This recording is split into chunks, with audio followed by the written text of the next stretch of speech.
almost all of the inventions that the modern AI industry relies on, transformers, deep reinforcement learning, AlphaGo, these types of things were invented by Google and DeepMind. There were companies like Google and DeepMind that were publishing all of our work, but there were other companies that were not publishing, just taking that information. So of course, that's an asymmetry that in the end is not sustainable.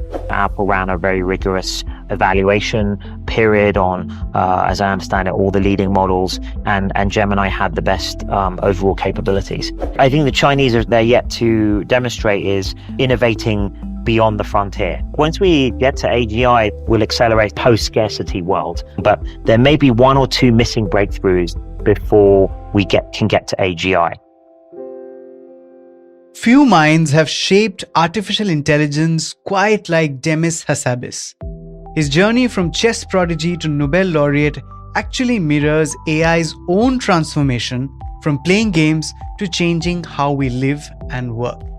The Google DeepMind CEO recently sat down with ET's executive editor Sruthijith KK at Davos 2026 to discuss how Google is constantly trying to up its AI game. He shared insights on Google's landmark Apple partnership, why countries like India should not chase frontier models, and he spoke about quantum computing versus the AGI race. He assessed China's AI capabilities, noting that they have narrowed the gap to just 6 months behind the West, but they haven't demonstrated what he called frontier innovation. In the conversation, Hassabis also addressed concerns about energy demands and job displacement and explained why he believes we are still 5 to 10 years from achieving artificial general intelligence. Listen on, it's Friday, the 23rd of January. I'm Anirban Chaudhary. This is the Morning Brief.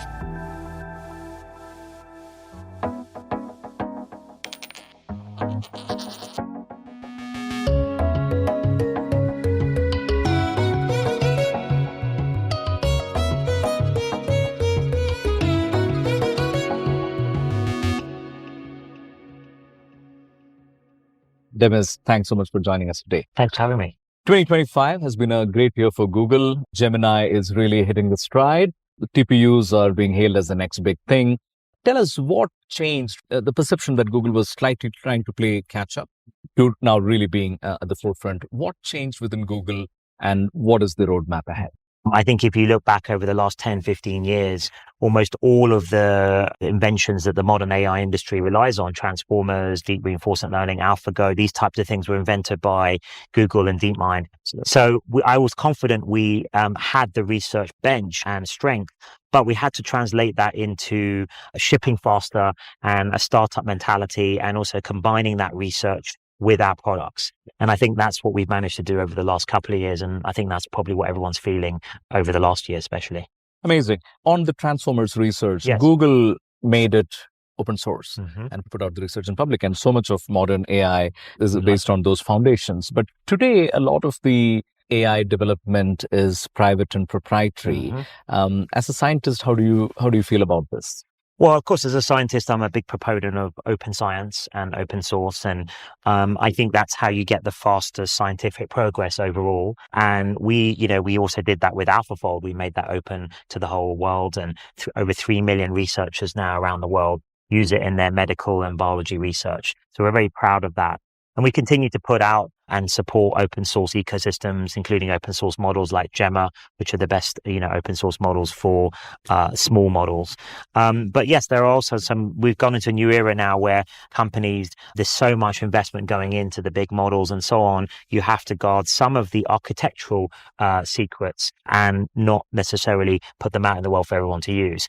I think part of the issue too is that there were companies like Google and DeepMind that were publishing all of our work, but there were other companies that were not publishing, just taking that information. So of course, that's an asymmetry that in the end is not sustainable. Right. Apart from your own models, can you give us a peek into how do you use AI models and tools? Yep. Are there any models or tools by other companies that you use in your work? Yeah, I mean, my favorite tool is Notebook LM, actually, of our own tools, where I use it for research all the time, like summarizing new areas of research that I'm looking at. I love the podcast feature because that's an easy way to break into a new area and then delve into it further. And I would say that with Gemini 3, our latest Gemini, I think we crossed a bit of a threshold in terms of capability.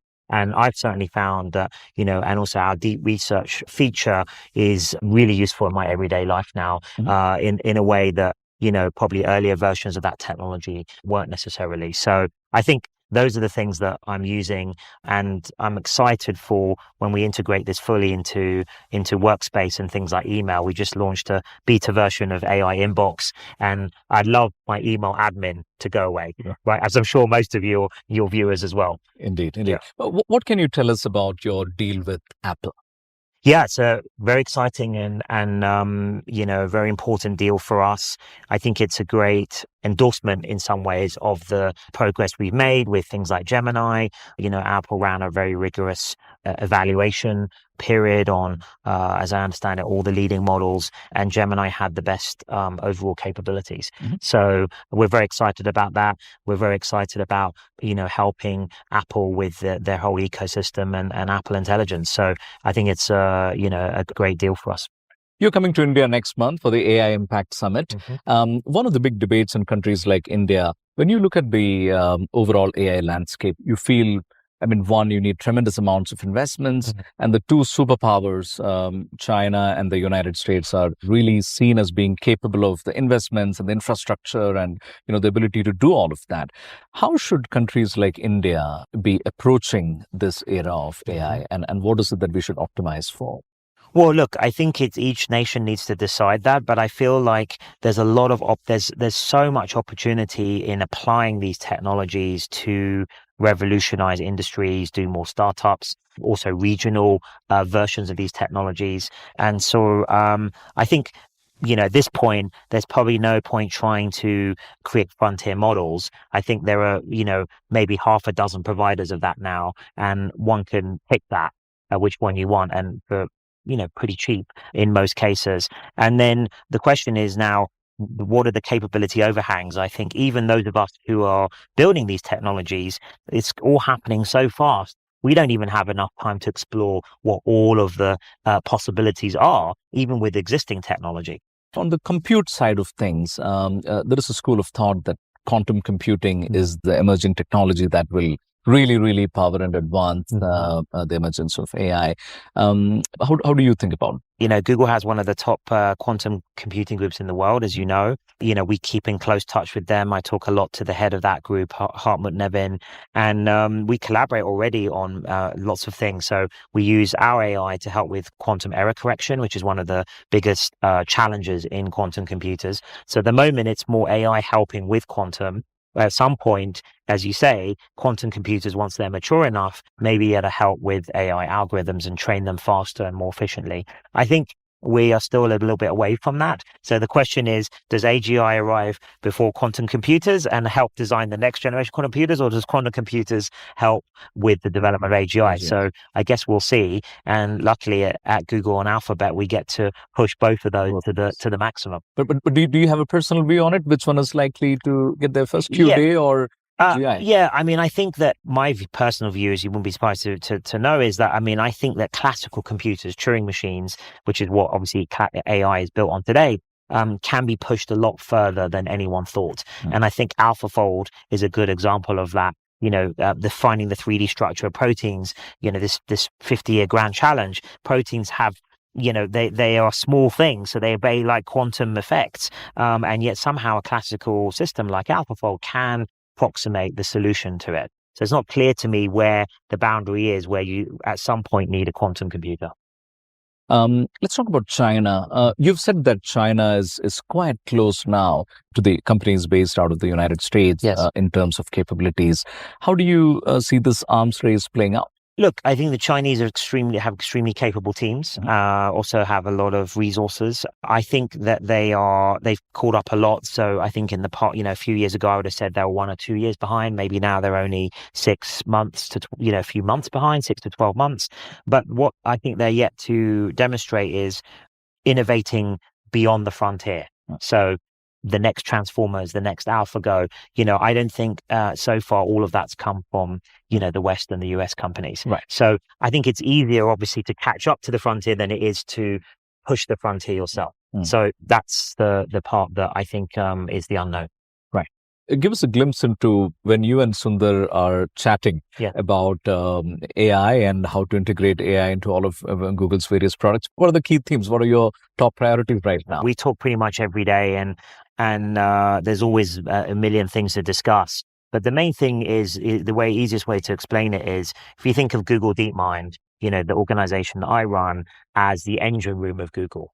That's how we think of it. That's how we describe it internally. And so we're creating the engine, obviously that's Gemini, but there's also other models as well. Our world models, there's VO, our video models, Nano Banana, our image models. So these are like the pieces of the engine. And then our job is to give that to the rest of Google, all these amazing products and services that billions of people use every day, and as quickly as possible ship that engine into under the hood into those products and features. And I think we're getting better and better at that, and there's still more to do.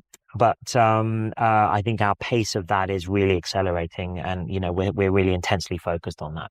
You're maybe the only Nobel laureate today who is also the CEO of a very, very large and very consequential company. So as a scientist, scientists, at least in popular imagination, they operate in a certain way. They're a little absent-minded. They're so deep into their niche that they can't zoom out. Whereas you need to do, as in your CEO job, you need to do a lot of minutiae. Tell us a little bit about how do you balance these two roles? Yeah, it is interesting. I think you're right. It is quite unusual. Maybe it's unique.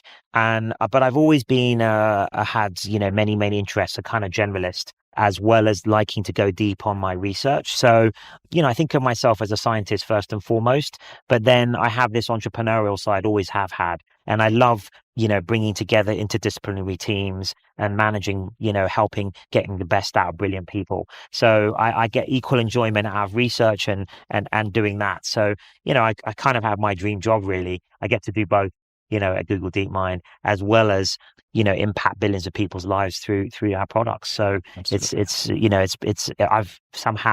managed to get, that balance right, and it's really enjoyable. And do you get any time to still pursue chess?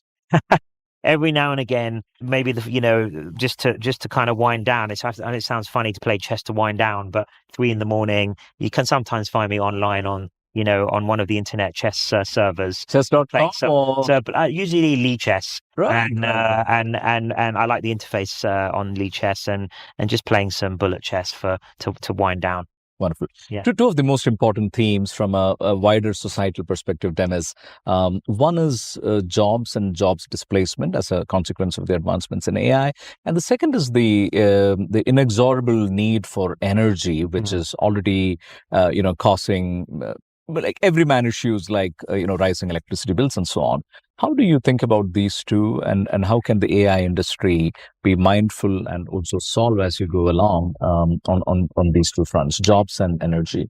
Yeah, look, so maybe quickly on energy, obviously we're seeing the enormous demands for energy. The AI models are getting more efficient, maybe 10x more efficient every year, especially if you look at our Gemini Flash models. The reason the demand keeps going up is we still haven't got to AGI yet, so you still need more and more energy.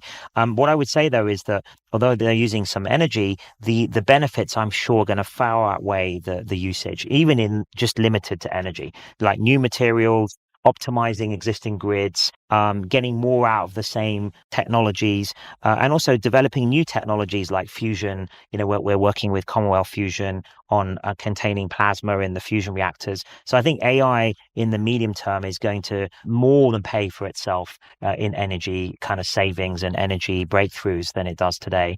And then just very quickly on jobs, I think that there is going to be some jobs disruption. Usually what happens, though, in the past is that new jobs get created to replace that are higher level, more creative, perhaps more fulfilling. And, I think that's what we're going to see, at least in the next 5 years of the AI revolution. Right. Last question. You have said that AGI might be possible to achieve in the next 5 to 10 years. Yeah. So exciting. One, could you give us a glimpse into how the world will change once humanity hits AGI? And second, could you respond to Jan LeCun's view that the current generation of LLMs are not possibly the right way to get to AGI? Yeah. Well, look, once we get to AGI, at least for by my definition, we should be able to do science. It should be able to come up with new science, new scientific theories, not just prove an existing theory or maths conjecture, but actually come up with new ideas about how the world works. I think that if we do that, we'll accelerate science and human health. We'll have incredible medical solutions. And I think we'll be in a world of radical abundance, I'll sometimes call it, where things are kind of post-scarcity world. That would be the dream if things go well. And then in terms of Jan's comments, I know Jan very well. I think we disagree on some of the methods, but I would agree with is I think there's current systems are improving, but there may be one or two missing breakthroughs before we can get to AGI. So, and things like world models, which we're working on, and I think he's working on, I think could be part of the missing pieces. Wonderful. It's been a real pleasure chatting with you, Demis. Thank you so much, and see you in India. Thank you. That's it for today. This episode was produced by Vinay Joshi, sound designed by Indranil Bhattacharjee. A new episode of The Morning Brief drops every Tuesday, Thursday, and Friday, wherever you get your podcasts. Keep listening.